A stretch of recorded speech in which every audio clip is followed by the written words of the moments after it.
On our last show, we looked into the shortage of high school football officials in the St. Louis metropolitan area. And we took a trip inside the baseball Cardinals' recent Hall of Fame ceremony. On today's show, we're going to feature one of the top traveling junior football teams in the nation, based right here in the STL. Plus, we'll visit the recent St. Louis Sports Hall of Fame induction while catching up with former football Cardinal great Bob DeMarco. So stay with us for this and much more coming up next on Inside Sports.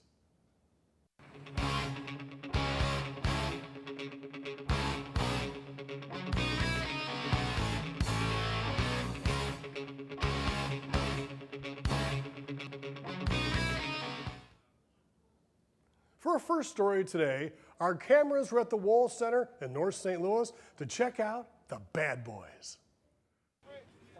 In 2007, I lost my brother to street violence. The little clique that we had when we were growing up was called the Bad Boys. So when I restarted my legacy of coaching, I named it the Bad Boys back in 2014. And ever since then, we have plateaued to higher levels, and we've been doing great things, using the tools of football to show these kids a better insight in life. My main goal is building more graduates, showing them, like I said, a different light, helping them get away from St. Louis, helping them get into college, using their athletic abilities to see other sites, see other cities, and see other things. So I know the Bad Boys football team is beyond the game. It's the brotherhood, it's family. So how do you incorporate those elements in this program? I try to teach leadership. I try to teach camaraderie. It's definitely a brotherhood. It's a family. Like I said, since growing in 2014, we have grown to 5 teams. Also, the City Rec program has grown itself, almost going from a program that was almost on the brinks of closing and to the point that now we're up there with 14, 15 teams. Numbers are strong, program is strong, and we have more than 1 and 2 teams that's competing for a championship this year. Hosted this year, we had 60 teams come in that played in the event. We had teams from Kansas, Oklahoma, Kansas City, Arkansas, Memphis. It was nice. I gave out rings, gave out trophies. Set. Okay. Studio to go more in depth about the Bad Boys is head coach Arnod Jones. Coach, thanks a lot for joining us on Inside Sports. No problem, Todd. How you doing? I'm doing great. It seems like you got a really cool thing going with the Bad Boys. Absolutely. You know, it's kind of inspirational in a way, and of course it's very sad about how the name came about. But back in the day, you know, you and your brother, you had a little gang, and you were the Bad Boys. So the tradition continues now for a great cause and a great situation for these kids. Absolutely. Like I said, in 2007, I lost my brother to street violence. Back in high school, we had a little crew that we hung together. We called ourselves the Bad Boys. So in remembrance of my brother, I rebranded my football coaching and called ourselves the Bad Boys of St. Louis, but using it in a positive aspect of it. I mean, there's no secret that there's crime in St. Louis. Absolutely. There's crime in a lot of cities. I mean, when Right. you look at the statistics. But, you know, it takes people like you to get out in the community and to rally the troops and the kids and volunteer your time. What makes you want to volunteer so much time, you know, to give back to the community and these kids in the JFL? Just the thing you said, the street violence. I want to keep them off the streets, keep them positive, I was always taught an idle mind is not a good thing. I just want to keep them in a positive aspect of it, showing them something better. You know, I've been out to practices, and we've covered a lot of JFL games over the year, and I applaud the coaches. I mean, these are parents and they're coaches. Some of them have kids, some Absolutely. of them don't have kids, but they're out there volunteering their time, because if you're out on a football field, you're not running around the streets. So it's a great place to be, and you're getting, you're running around and exercising and things as well. Absolutely, absolutely. You know, one thing I saw, I went to Parkway West, and we used to run the hill after every practice. Yeah. I interviewed Blaine Gabbert once when he was at Parkway West. They didn't run the hill anymore. I go down to the Wall Center, and we see you guys, and you're running the hill. Every day. So you're not playing. Why do you think it's important to run the hill? Because a lot of, organizations, they don't make the kids run the hills anymore. Why is that? I mean, my biggest thing is conditioning. So you can't be at your best if you're not in tip-top shape. even though, like me, I've picked up some pounds my years, but I feel that the boys need to be in tip-top shape to be at their best. So. Let's talk about conditioning, because you're mentioning right there in calisthenics. I played for the great Jack Wells at Parkway West. We stretched for 45 minutes. We thought this guy was nuts, but we had no pulled muscles or anything. He had maybe discussed the importance of calisthenics and how long you guys do it. We start practice at 6:20, and we do conditioning and calisthenics from 6:20 to 7:05. Do you think that gives you an edge over your opponent? Absolutely. I mean, we can't do some of the things that we do. We run a high-tempo offense, so we got to be in the top shape. So they need that conditioning. Now, how long have the Bad Boys been around? 3, 4 years now? They're 10 years old. They've been in existence since they were 7 years old. So this is their 3rd year together as a group. But the brand has been around about 4 years now. Now, there was a guy, from U City that had a Bad Boys team. Yes, Claxton Jones had the Bad Boys name originally in the late 80s, early 90s, and they had some story fame with that name also. But just since I've took it over, it's reached new heights and new plateaus. We're internationally known. Like, we're known all over the United States. Like, they know us. We go to city, and we win, and we compete. Now, are they intimidated when you guys come in with your uniforms on and say "Bad Boys" and some of your chants and things? A lot of people, the first thing kids say when they see us is, "We watched you guys on YouTube." Some of our videos have over 700,000 views. Like I said, the boys have reached, and they've earned everything that they've got right now. We've actually got some video of you guys. I think it was I don't know if it was one of the traveling games or the JFL Super Bowl. We're going to be rolling that in here, in just a second. But how neat is it for the kids to see themselves on the YouTube? Because it's almost like watching film. I think it's great for them. It's something that they will always be there. As long as YouTube is in existence, they'll always be able to go back and see that. They can go show their kids and their kids' as long as YouTube is around. That's something that's great. I feel that it's great. So you're the defending champions of the JFL? Yes, absolutely. Is it just 1 time or 2 time, 3 times? Last year was our first year winning the Super Bowl. The year before, we came up short in the Final Four. We lost to the defending champs that year, Matthew Dickey. 6-0 in the playoffs, but then we came back and beat the same team 21-0. Here we show the cheerleaders. So you've got the Bad Boy cheerleaders as well. Absolutely. And I know they're excited to be a part of the whole group. Absolutely. It's just in the last 4 years we have grown from just 1 team to 5, from no cheerleaders to 60 cheerleaders. I mean, the brand period has grown. City Rec itself has grown in the last 3 to 4 years. So there was a time when City Rec was having some issues. Yes, it was to the point that our numbers was really low and the city wasn't going to back us. And they were saying that they were threatening to close the program and take sports away from us. But in the last 3 years, we have grown from 8 teams to 15, 16 teams, from 100 kids to over 300 kids. So it's grown, and City Rec is going to be here for another 20 years. You know, and part of that is because of grants. And I think Jason Tatum was somebody who was the Gatorade Player of the Year. Absolutely.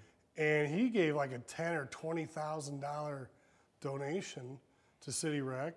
Okay. There was a recent racial profiling situation with a national chain, racially profiled, and the recipients, the kids that were profiled, they got money that they had to give to an organization. They chose City Rec.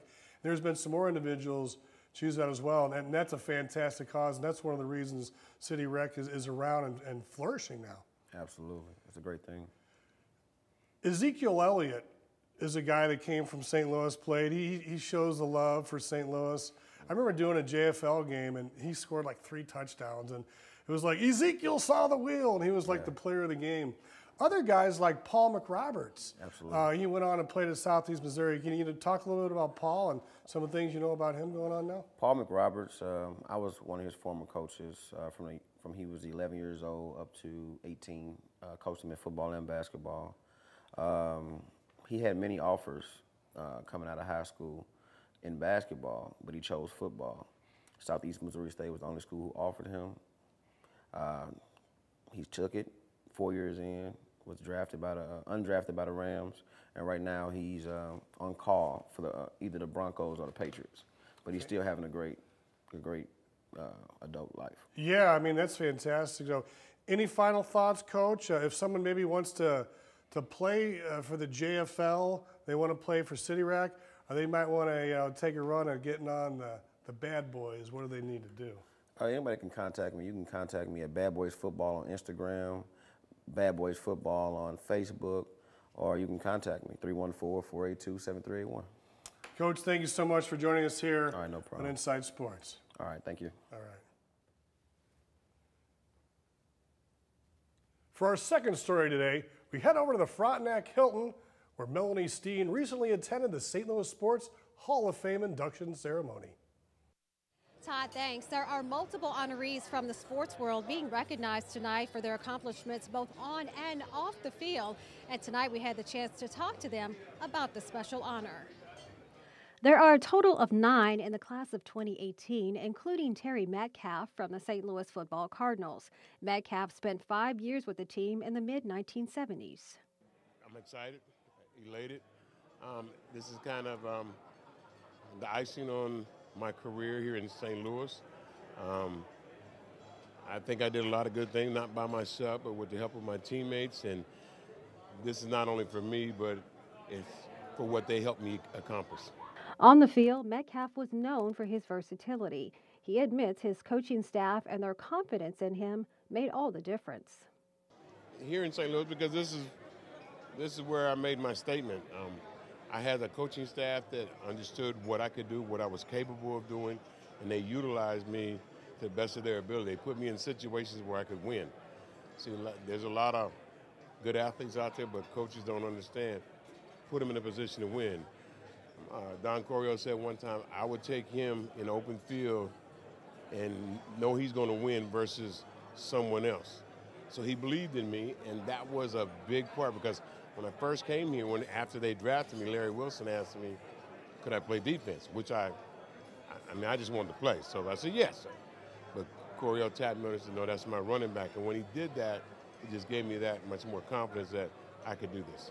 Metcalf made 3 Pro Bowl appearances during his career. So did fellow Hall of Famer Bob DeMarco, who played for the football Cardinals throughout the 1960s.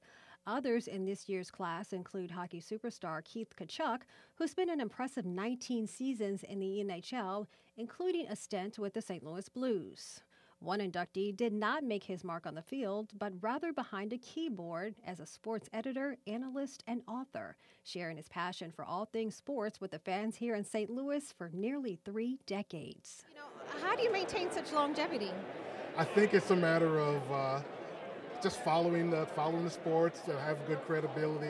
I try to, I'm pretty good with stats and remembering names. I'm on my 2nd generation of kids now. And also one big thing is a lot of the young people, my colleagues, are into social media, a lot of videos. So now I've got the old dog learning new tricks. I'm doing a lot of stuff with the camera and on Twitter and Facebook and doing a lot of reports like that. I got my Earl Time Update now. It's kind of my new social media brand. So something new and fresh, and that kind of helps. And I kind of thank my younger colleagues for kind of keeping me going in that regard. This is the 10th year for the St. Louis Sports Hall of Fame, which calls our city the sports capital of the U.S.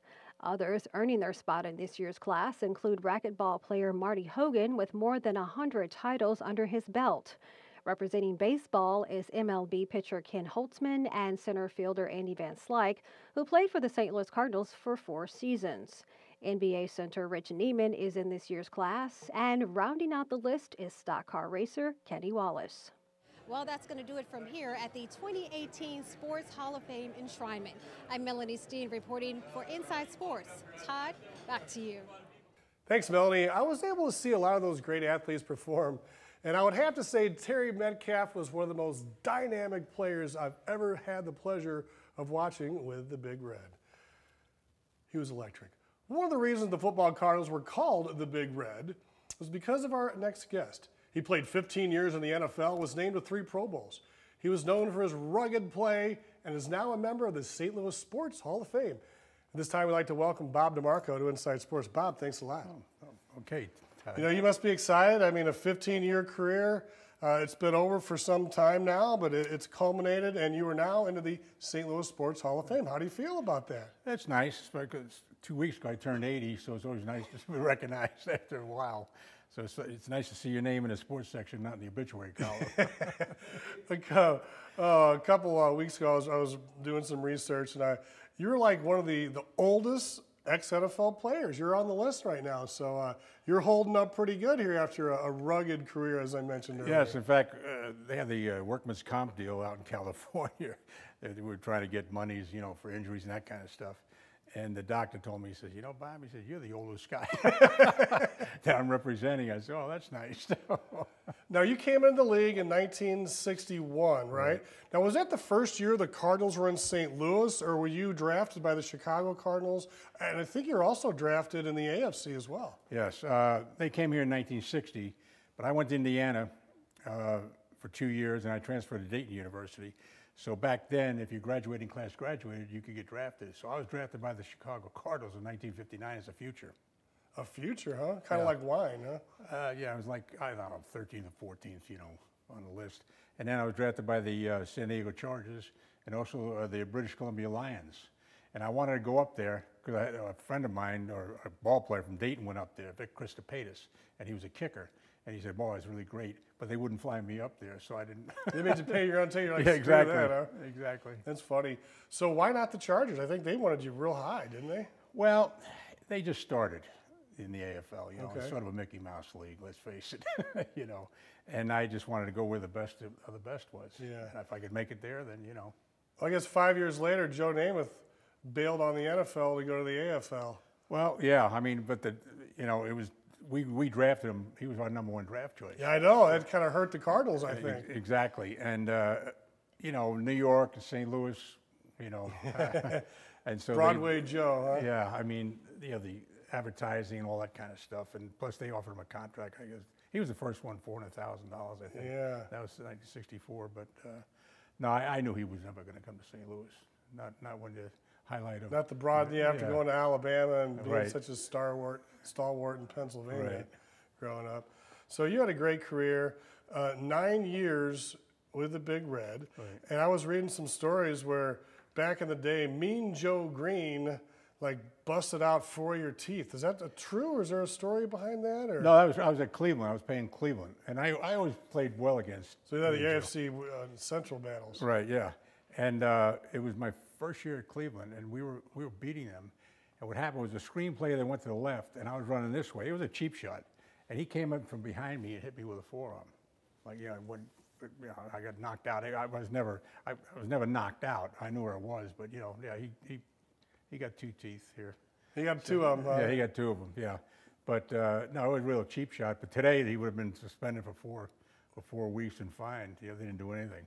Yeah, let's talk about the difference in today's game and the game that you played in, because back then, I remember, was it Jack Lambert or somebody saying we should put dresses on the quarterback? And that was in the late 70s, early 80s. And then, of course, the Darryl Stingley situation happened, and some concussion findings have happened, but it's a different game. Well, our game was more brutal. They say we couldn't play today. Well, we couldn't play today because, I was 6'3", played at 248, which I was sort of big for a center. And today I'd be 330 pounds, And back then we had 37 guys. We didn't have 54 or 55 guys, and we didn't have specialists. So, but our game was, I'd say this, that we couldn't play today, but given the same rules, the guys today wouldn't be able to play what we played. We had 1 timeout a quarter. That was it for TV. So the games went ahead. These guys that weigh 330 pounds, they wouldn't continue. If you like football, watch football today, you must like to watch commercials, because all you see are commercials. And the play goes, if it goes for 4 minutes, that's a long time. When I was down in Miami, our drives used to last for 7 minutes. We used to get ticked off when they called a timeout. And the rules were, the blocking was entirely different. The crackback blocking, Paul Warfield, if you ever had old films, you got to watch him on linebackers. They weren't rushing the quarterback real quick, because they always knew that flanker was coming in to crack back on him. Everything was different. Forearms were legal back then. Middle linebacker, guys like Dick Butkus and Ray Nitschke's, they'd be arrested after the game for mugging people. It was a brutal game. It was more one-on-one type game. Butkus used to cover the tight end coming across the middle of the clothesline. That's how they used to do it. So it was just a different game. So Butkus had some nice things to say about you from what I hear over the years. He thought you were a pretty tough cookie himself because he was a middle linebacker, you were a center. Oh, yeah. You know, what was it like playing against him? I don't think he liked playing against you either. We had some pretty good battle. We had some good linebackers. You know, there's Ray Nitschke and Sam Huff and Joe Schmidt and Chuck Bednarik. But I liked playing against Dick because, you know, everybody said he was dirty. He wasn't dirty. He was just tough. He just liked to hit people, you know, and I just loved that. So going up against him, I used to get, you know, I used to get a kick out of it. Did he get mad when you would block him and stuff? I mean, did you guys like talk, you know? Oh, well, it was a little bit different back then. You know, you didn't show up people back then. If you did, you wouldn't show them up the second time. You know, what they're doing today, you know, dance in the end zone, that would happen one time. They wouldn't be doing it when I played ball. But, you know, they get you down on the ground and, you know, like, how'd you like that hit and something like that. In one fight, we were playing an exhibition game against the Bears up in the Soldiers Field. And those used to be big games, always the last exhibition game of 6 games. And they have 100,000 people in the stands. And we were beating them pretty bad, and it was like the end of the fourth quarter. And we had a pretty good battle, and I was snapping the ball, you know, for the extra point. And I said, Dick, take it easy. And he's sweating. And he's, you know, next thing, bow, he had to get his last shot in. So that's the way it was, you know. You know, Deacon Jones with a head slap. Oh. I mean, you couldn't do that anymore. Oh, no. Oh, my God, no. That's against the rules. I mean, that's what it was. Well, offensive linemen had to be quick and, you know, really quick. Quickness was the big thing, not so much head speed because, you know, 20 yards basically. But you really had to be quick. And plus the fact, we couldn't extend our arms. I mean, we were like this. And then it was like a street fight, basically. Because they come up one head slap with the left, and they miss that one, and the right one come. They didn't pass quite as much back then either. Because I remember when Jim Hart retired, he was like the #3 all-time passing quarterback with like 35,000 yards or something behind Johnny Unitas and Fran Tarkington. Right. Now he's like probably 25, 30 on the list. Oh, yeah. It's a whole different game now. Well, it was a running game. You know, we played the Cleveland Browns when Jim Brown was playing. The whole idea was to hold him under 100 yards for the first half. If we did that, we'd beat him. It was true. It came out that way. When I was in Miami, if we threw the ball over 20 times, we were in trouble. We were losing. So, I mean, it was a different game. It was more of a run game. You know, it set up the passing game, basically. So you were signed by Bill Bidwell, I assume? Or well, the Bidwell family? I mean, what was he like? Because I hear the stories. Jackie Smith said you guys couldn't drink water back then and you had to buy your own tickets. He basically said he was a pretty awful guy to play under. Well, the thing is, that's a misnomer to a certain degree. I dealt with Billy 3 times. Out of college, he came to Dayton. I took him to the Pine Club in Dayton, Ohio, which is a great steakhouse. And I watched. Did he make you pay? No, he picked it up. But he had a big meal. He had lobster tails and steaks and so forth. The second time, I was holding out, and Stormy called me up and said, "What are you doing?" I said, "Well, I can't deal with somebody who just says no all the time." Because I always dealt with Stormy. And then the third time, Stormy says, "Well, I just sold out, Bob. This is after the '69 season." And he said, "You have to deal with my brother." Well, I knew that it was over with. Next thing you know, you're in Cleveland, yeah, right? Exactly. Well, No, what happened was he tried to trade me. Charlie Winter was the coach. And they tried to trade me to Miami because Chula wanted me, but, you know, they wanted Zonka or Kick or somebody like that. So what happened was they put me on waivers, and I wound up at Pittsburgh. And Chuck Knowles said, "Well, Bob, we're going to try you at tackle." I said, "No." I said, "I'm a guard. I'll play for guard for you."